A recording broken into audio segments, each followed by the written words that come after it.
to 24/7 news TV. Telangana సీఎంగా పదవి బాధ్యతలు చేపట్టినప్పటి నుంచి కేసీఆర్ ఎక్కువగా సెంటిమెంట్ నే ఫాలో అవుతూ కనిపించారు.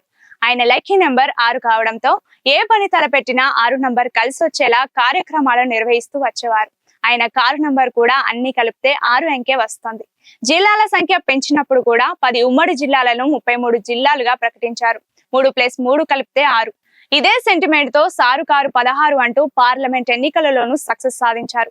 కొత్త సచివాలయం ఏర్పాటు సమయంలోనూ కీలక 6 ఫైళ్లపై సంతకాలు చేసిన కేసీఆర్ తన కార్యాలయాన్ని కూడా 6వ ఫ్లోర్ లో ఏర్పాటు చేసుకున్నారు. అసెంబ్లీ ఫలితాల చేదు అనుభవంతో తన పార్టీ కార్యాలయం వాస్తును కూడా మార్చేశారు. ఇక కేసీఆర్ కోయినాపల్లి సెంటిమెంట్ అందరికీ తెలిసిందే. ప్రతి ఎన్నికల ముందు కేసీఆర్ సిద్దిపేటలోని కొలువైన కోయినాపల్లికి వెళ్లి అక్కడ వెంకటేశ్వరునికి పూజ చేయించి తన నామినేషన్ దాఖలు చేసేవారు. ఇప్పటికీ అదే సెంటిమెంట్ ని ఫాలో అవుతున్నారు.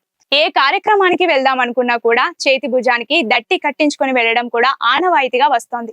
ఎన్నికల ప్రచారమైన, కార్యకర్తల సమావేశమైన, ఎక్కడికి వెళ్లినా కేసీఆర్ చేతి భుజానికి దట్టి కట్టించుకొని వెళ్లడం ఆనవాయితీగా వస్తోంది.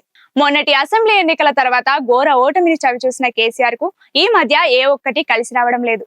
పార్లమెంట్ ఎన్నికల్లోనూ ఒక్క సీట్ సాధించలేకపోయారు. పైగా పార్టీ నుంచి ఎమ్మెల్యేలు క్యూ కట్టి మరి కాంగ్రెస్ పార్టీలో చేరిపోవడం, అటు కుమార్తె కవిత లిక్కర్ కేసులో తీహార్ జైల్లో ఉండడం, తమ ప్రభుత్వ హయాంలో జరిగిన అక్రమాలను వెలికితీస్తున్నామంటూ కాంగ్రెస్ ప్రభుత్వం కేసులు పెట్టడం, వీటన్నిటితో విసిగిపోయిన కేసీఆర్ ఇకపై సెంటిమెంట్ ను పక్కన పెట్టేద్దామని నిర్ణయించుకున్నట్లు తెలుస్తోంది.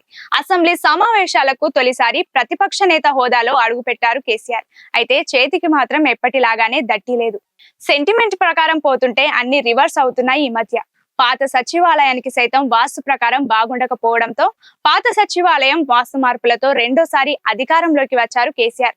అయితే కొత్త సచివాలయం కట్టిస్తే చరిత్రలో మిగిలిపోతామని భావించారు. కానీ అది కాస్త కాంగ్రెస్ ప్రభుత్వానికి ఉపయోగపడుతోంది.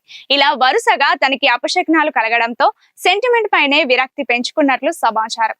ఈసారి సెంటిమెంట్ ని పట్టించుకోకుండా ఏ పనైనా చేపట్టాలని కేసీఆర్ భావిస్తున్నట్లు తెలుస్తోంది. దట్టి సెంటిమెంట్ తో పాటు మిగిలిన సెంటిమెంట్లకు కూడా ఫుల్ స్టాప్ పెట్టేలా ఉన్నారు.